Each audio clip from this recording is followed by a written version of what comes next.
Scientific notation is really just a simple way to handle big numbers. Here's how it works. Let's start with the relatively small number of 5,000.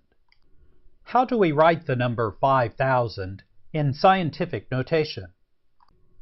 First of all, going from left to right, we select the first whole number other than 0. In this case, that number would be 5. We then write down that number and include a decimal point on the right side. Our next step is to add the notation times 10. Now here is where the process gets a little complex, but if you understand this part of it, the rest is fairly easy.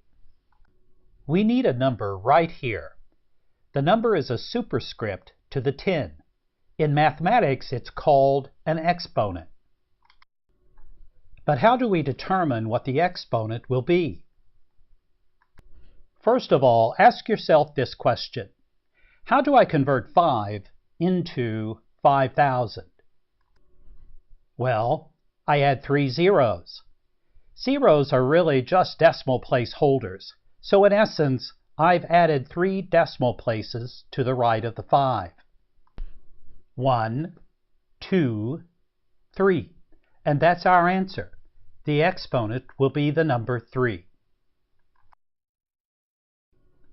Notice that 10 to the third power is 10 cubed, which is 10 times 10 times 10.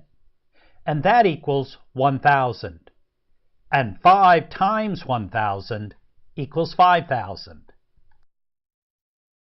So what you see on the screen are two different ways of writing the number 5,000.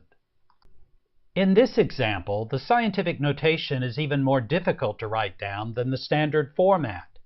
So why even do this? To answer that question, let's go back to the mole and the number that it represents. Now let's write 1 mole in scientific notation. Here we can clearly see why scientific notation is a simpler way of working with large numbers.